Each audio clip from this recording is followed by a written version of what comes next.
House prices under pressure as interest rate hikes loom.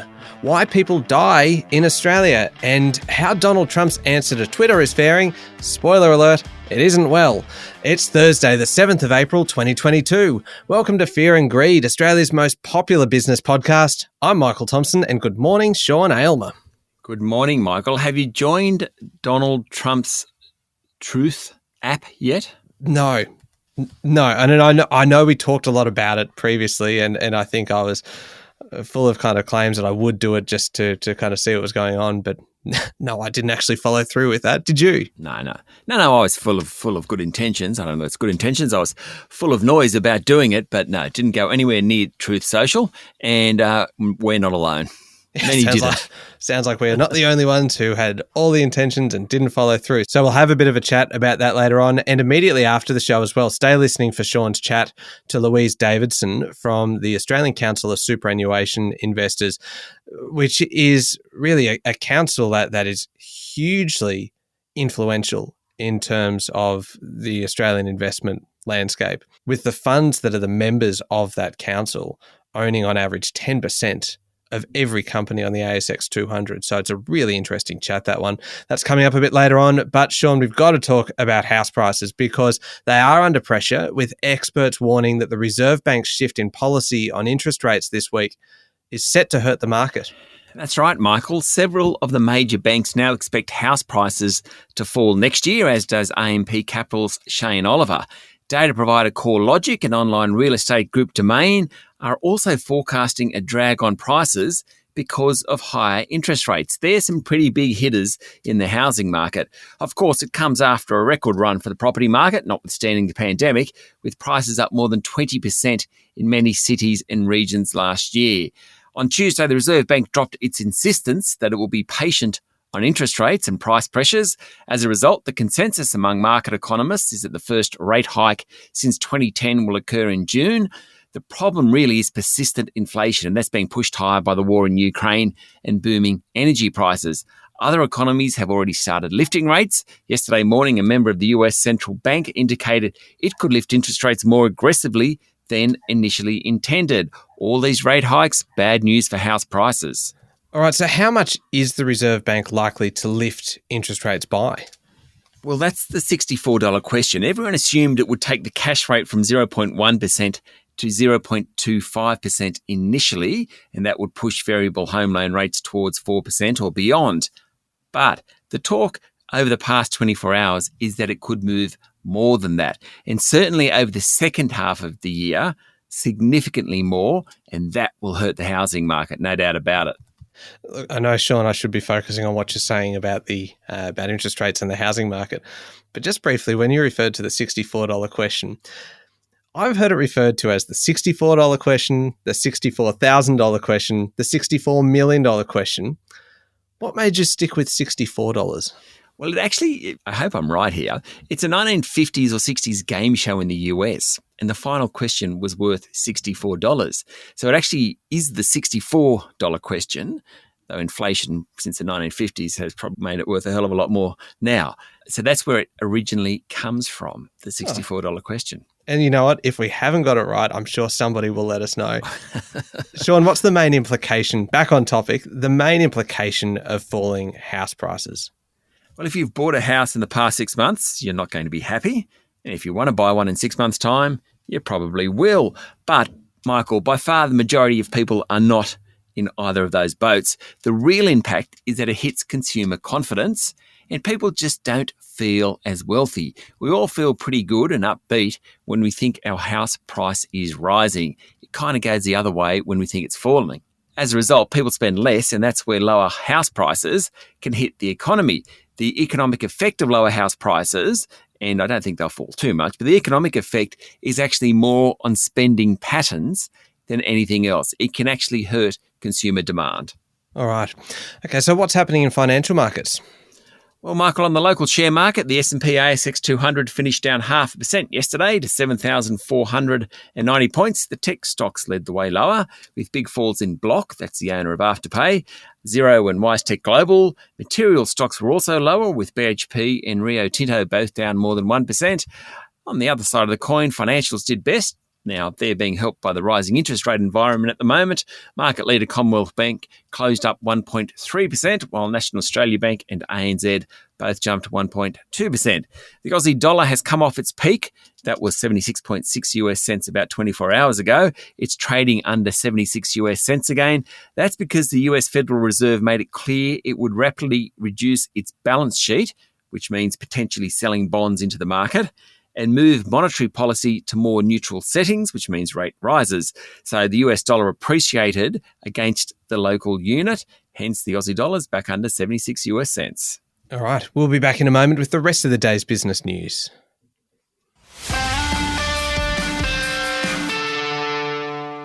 Sean, I'm going to put you on the spot. Do you have any idea when the federal election is going to be called? Maybe that's the $64 question, Michael.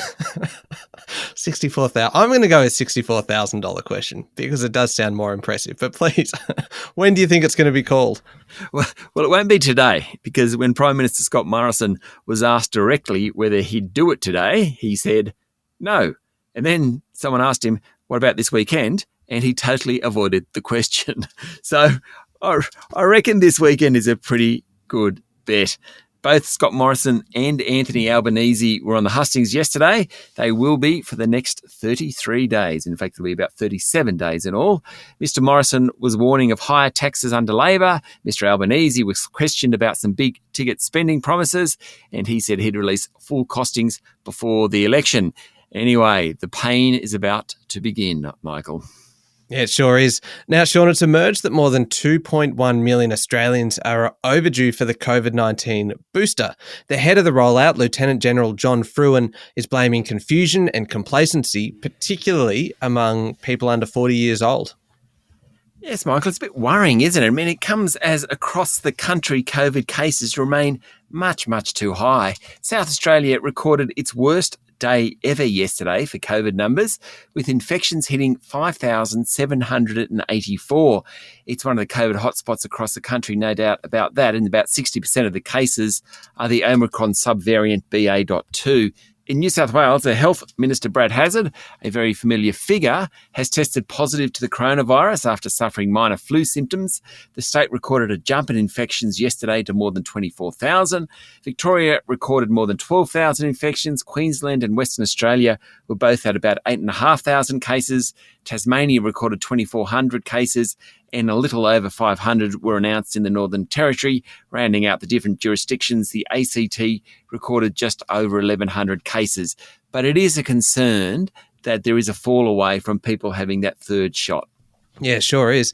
Now, CIMIC, the country's biggest engineering group, held its annual general meeting yesterday, and its boss, Juan Santamaria, gave some insights into how the business is faring in a post-COVID world. Serious story this, but don't you love his name? Juan Santamaria. It's very impressive, isn't it? Oh, I just could say it all day. So that's right. Juan Santamaria said the group's growth was being hampered by skills shortages, and it was buying materials early for projects and then storing them so that it wouldn't have to pay higher prices later on. It's a pretty tough meeting for the board. Investors complained that the $1.5 billion bid for CIMIC by German construction group Hochtief, which was launched last month, is lower than the offer the group made back in 2014.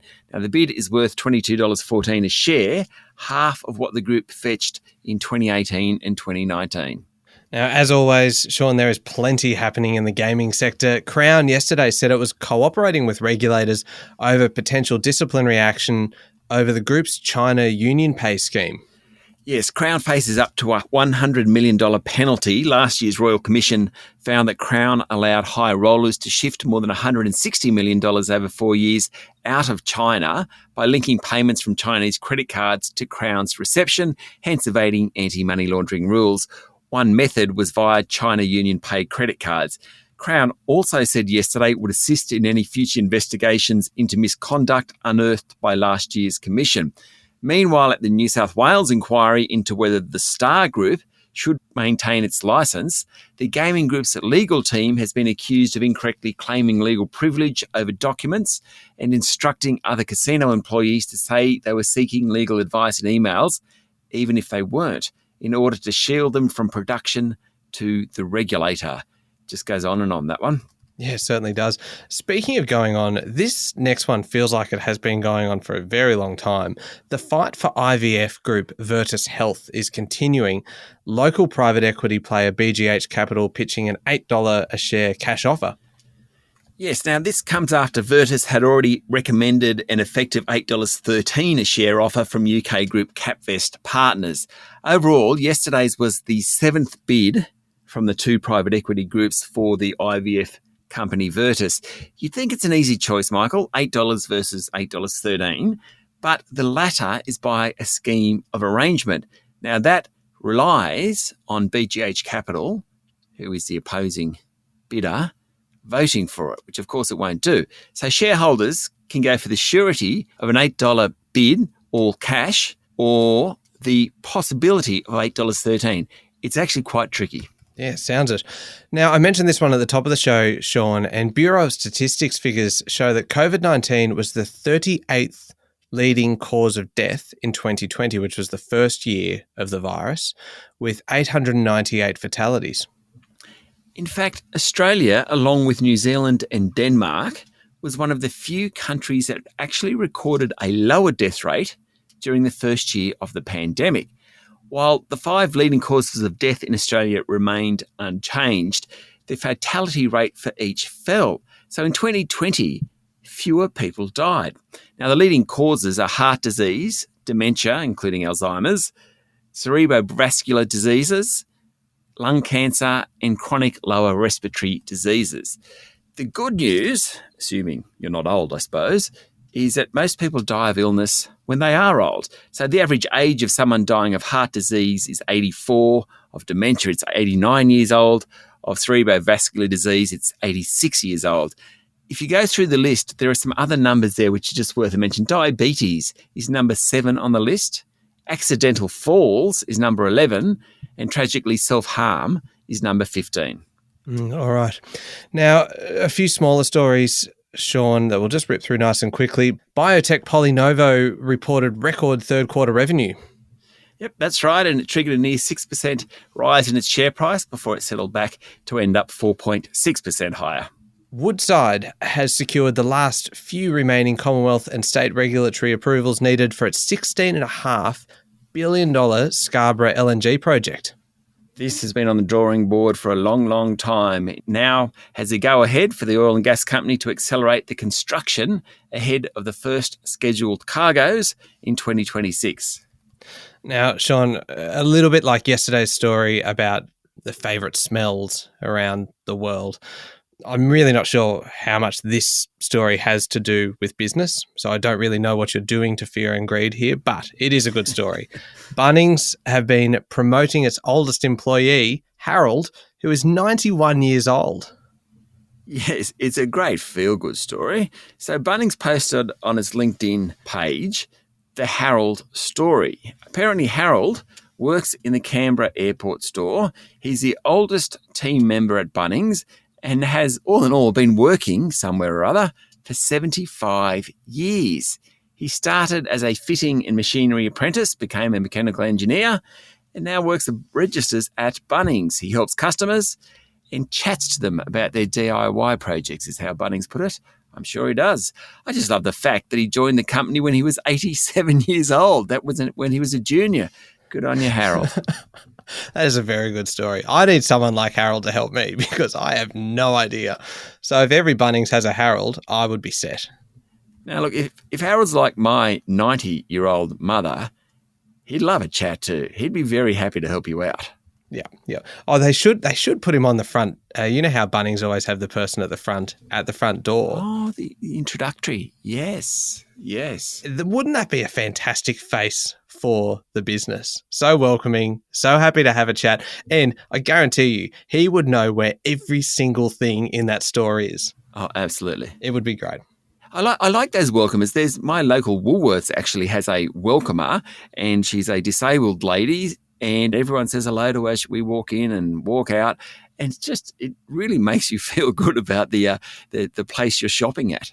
Yeah, it's actually good to see stores that still have that and don't kind of cut that as just something that can be done away with. So look, we've got a little bit off topic there, Sean, but I think we are in agreement. We love welcomers at the front of stores. That's right. Moral of the story, keep it up, Bunnings. All right, moving on to overseas news, Sean, and Ukrainian forces appear to have retaken key ground in the north of the country. This is according to British intelligence. Yes, it seems that Russia is refocusing on the east of the country, having struggled to maintain its presence in other regions. Meanwhile, Ukrainian President Volodymyr Zelensky yesterday challenged the United Nations to act immediately and expel Russia from the Security Council to help his country. Also, Washington said it will send $100 million in additional anti-armor weapons to Ukraine, bringing US military aid to Ukraine to over $1.7 billion. China, which is one of the few countries, Sean, to have been following a zero COVID policy, reported more than 20,000 new cases of COVID yesterday. That's right. Most of the infections were in Shanghai, and the city of 25 million people is in severe lockdown at the moment. The National Exhibition and Convention Centre, which many listeners may know of, is being converted to house more than 40,000 infected people. Now, this is more than passing interest. A major outbreak in China would certainly slow the world's second largest economy, which of course would slow the world's economy, and that would really hurt Australia, which very much relies on the sale of commodities to China to make money. Anyway, let's just hope that authorities can get control of this outbreak. Yeah, absolutely. Now, how about this one? VW, which pioneered the people's car, has announced a major change in direction, and this is big. I was quite saddened by this, really, because, VW has sort of been part of society for a long, long time. The automobile maker said it will axe dozens of combustion engine models by 2030 and sell fewer cars to concentrate on producing more profitable premium vehicles. So quality and margins rather than volume and market share, basically. Currently, VW has around 100 models that'll be cut to around 40 models by 2030. A total change in strategy for the organisation. Yeah, sure is. And finally, Sean, I know you've been itching to talk about this. You have an update on Donald Trump's social media network, Truth Social. Yes, I do. Apparently, it's drowning. In fact, the app has seen its downloads fall so far that it no longer registers on the App Store charts. It was downloaded 200,000 times on its launch day.